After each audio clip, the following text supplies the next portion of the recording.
Hello friend, welcome to my YouTube channel. तो आज मैं आपको बताने वाला हूँ कौशल्या माता के बारे में। रावण ने किया था देवी सीता से पहले उनकी सास का अपहरण, टाल नहीं पाया विधि का विधान। बहन अपनी बहन शूर्पणखा के अपमान का प्रतिरोध लेने के लिए रावण ने सीता माता का हरण किया था। लेकिन इससे पहले भी रावण ने सीता माता की सास रानी देवी कौशल्या का अपहरण किया था। अपनी मृत्यु की खबर जानकर और विधि के विधान को टालने के लिए ही रावण ने रानी कौशल्या का अपहरण किया था। लेकिन फिर भी कुछ ना बदल सका। आइए वीडियो के अंत तक बने रहें, मैं आपको बताने वाला हूँ।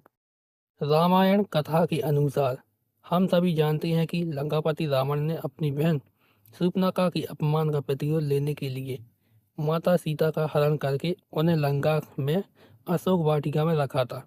लेकिन आनंद रामायण के अनुसार रावण ने न केवल सीता माता का ही नहीं बल्कि इससे पूर्व उनकी सास का अपहरण भी किया था।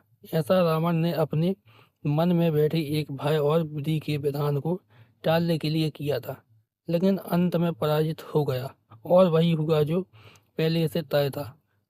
इस कथा के बारे में कि आखिर रामायण को क्यों करना पड़ा था देवी सीता की सास रानी कौशल्या का अपहरण, और क्यों नहीं टाल पाया वह विधि का विधान।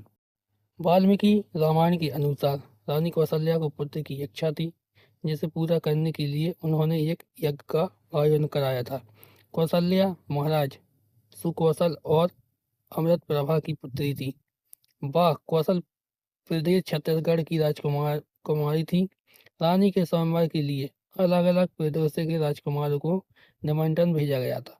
उस समय राजा दशरथ और सुकौशल दुश्मन थे, लेकिन इस दुश्मनी को समाप्त करने के लिए दशरथ जी ने सुकौशल के साथ पहल की थी। हालांकि सुकौशल ने इस प्रस्ताव को ठुकरा दिया और राजा दशरथ को युद्ध के लिए आमंत्रित कर दिया। उस युद्ध में राजा दशरथ ने जीत हासिल की। इसके बाद न चाहते हुए भी सुकौशल को मित्रता का हाथ आगे बढ़ाना पड़ा।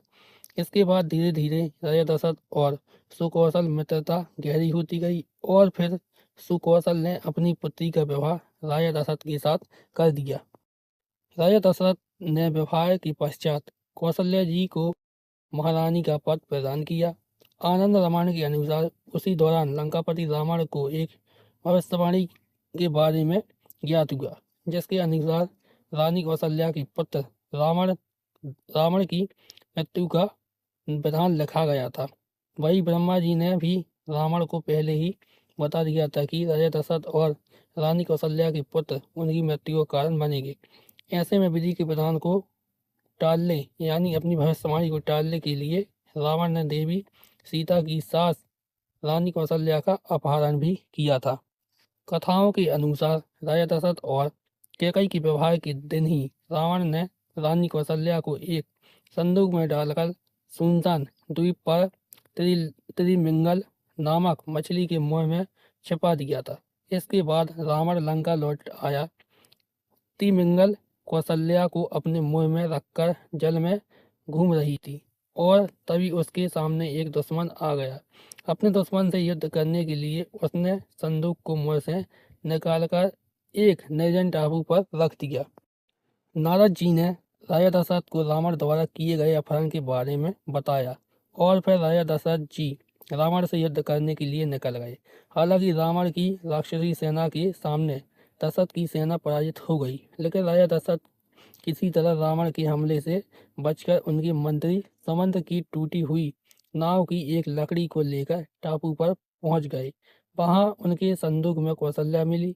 उन्हें बंधन मुक्त कराने के बाद राजा दशरथ और रानी कौशल्या सकुशल महल में वापस लौट आए। ऐसे में कई प्रयास करने के बाद भी रावण विधि के विधान को टालने में असफल रहा और भविष्य में रानी कौशल्या के पुत्र श्री राम के द्वारा ही लंकापति रावण का अंत हुआ।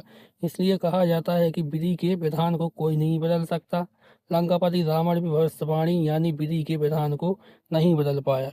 अगर आपको मेरा वीडियो अच्छा लगा हो तो वीडियो को लाइक कीजिए, चैनल को सब्सक्राइब कीजिए और वीडियो को ज़्यादा से ज़्यादा शेयर कीजिए।